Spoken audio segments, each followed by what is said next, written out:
Okay, so problem number 5.6। ठीक है, तो क्या बोल रहे प्रॉब्लम में कि what is the mass of C U metal, नहीं फाइंड करने को बोल रहे, मास फाइंड करने को बोल रहे किसका, सी यू मेटल का। तो टू फाइंड लिखते हैं पहले, मतलब पहले तो लिखना नहीं पड़ता, पहले गिवन ही लिखना पड़ता है, तो मैंने स्पेस छोड़िए। तो क्या फाइंड करने को बोला हमको, मास ऑफ सी यू।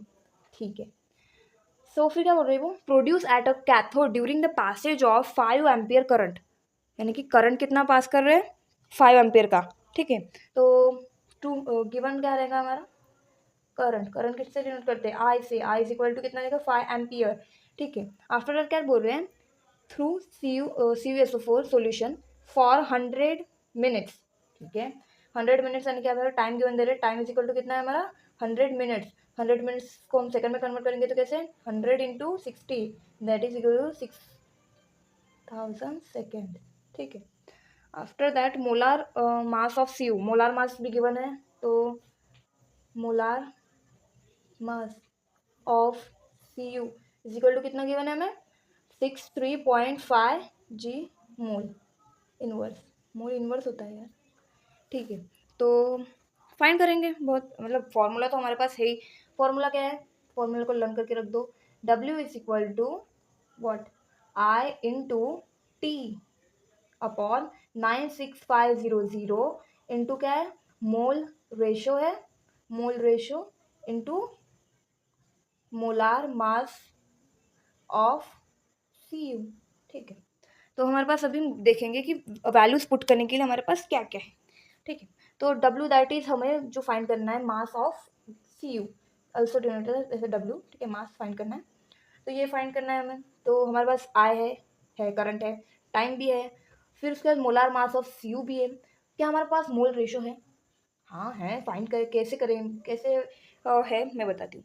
तो हमें क्या बोला गया है कि what is the molar mass of C U metal, तो सी यू मेटल का दिया है, तो मोलार मास हम सॉरी मोल रेशो किसका पहले निकालेंगे हम, सी यू मेटल का।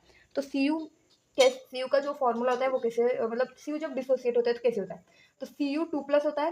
तो अगर कोई 2+ है, 2+ चार्जेस है, इनको हमें बैलेंस करना है, तो कितना, टू निगेटिव चार्जेस अगर हमने इसको दिए तो कितना ये हो जाएगा, ये बैलेंस हो जाएगा, है ना। देखो इसी को, सिंपल है ना, 2+ है प्लस 2 निगेटिव, बैलेंस हो गया ना दोनों भी। ठीक है, तो ऐसे 4 बन जाएगा, इस पर कोई चार्ज आएगा क्या, नहीं, निगेटिव पॉजिटिव कोई चार्ज नहीं आएगा। वैसे ही हमारी ये रिएक्शन होंगे। तो अब मुझे एक बात बताओ, इसमें तो ये हमने रिएक्शन परफॉर्म कर ली। ठीक है, तो अभी मोल रेशो बोल रहे हैं ना, तो मोल रेशो का फॉर्मूला क्या होता है, मोल रेशो का फॉर्मूला होता है, ये फॉर्मूला लिख के रखो कि नहीं लिखा है, moles of product, moles of product formed, moles of product from formed in half reaction. Okay, ये हाफ रिएक्शन है ना, ऑक्सीडेशन और रिडक्शन दोनों भी एक साथ जब होते हैं, मतलब इधर ऑक्सीडेशन है इधर रिडक्शन फॉर्म होता है, तब उसको फुल रिएक्शन बोल जाती है। ठीक है, तो ये हाफ रिएक्शन है, moles of product formed in half reaction upon क्या, moles of electron electron required in half reaction. ठीक है, अब इसको समझा के देती हूँ। क्या बोल रहे हैं कि इसका फॉर्मूले में हम कैसे पुट करने वाले, moles of product formed in half reaction, तो मोल्स ऑफ प्रोडक्ट कितने फॉर्म हुए हैं, 1 मोल, प्रोडक्ट ऑफ मोल्स 1 मोल। ठीक है, तो ऊपर क्या आएगा 1। ओके, और moles of electron required in half reaction, electron कितने रिक्वायर्ड हो रहे हैं, 2 इलेक्ट्रॉन रिक्वायर्ड हो ना, तो 2 ऐसे। ठीक है, मिल चुका है हमें। तो अभी हम सिंपली फॉर्मूले में पुट करेंगे, तो W इज इक्वल टू क्या हो जाएगा हमारे पास, आई की वैल्यू क्या है 5 इंटू ये यहाँ पे आपको ऐसे डायरेक्ट लिखना है तो ये भी लिख सकते हो, या फिर 100 × 60 लिखना है तो वो भी लिख सकते हो। तो सिंपली 100 × 60 लिख देते हैं ना। ठीक है, फिर उसके बाद यहाँ पे 96500। ठीक है, इंटू क्या है 1/2 मोल रेशो की वैल्यू, और यहाँ पे मोलर मास की वैल्यू क्या है 63.5। ठीक है, तो अब ये 2 से इसको मल्टीप्लाई कर, सॉरी डिवाइड कर लेते हैं, तो कितना हो जाएगा 31.75। ठीक है, तो फिर हम, और ये यहाँ से भी 5 से इसको डिवाइड कर लेते, मतलब कुछ नहीं 5 से, बस इसको ऐसे कट करना कि ये कितने में कट जाएगा 19300 में। ठीक है, तो हमारे पास मतलब कम फिर बचते हैं सॉल्व करने के लिए, यानी कि अभी 5 नहीं है हमारे पास, क्या बचा है बस 100 है इंटू 60। ओके, इंटू क्या बचा यहाँ पे 31.75। ओके, और यहाँ पे 19300, तो एक जीरो कैंसिल, यहाँ से भी एक जीरो कैंसिल, ठीक है। तो अभी क्या बचा है हमारे पास 60, ये 10 × 6 60 × 3 1.75 अपॉन 193, ठीक है। मतलब कैसे थोड़ा शॉर्ट कर लूँ, फिर सॉल्व करने में ईजी जाता है।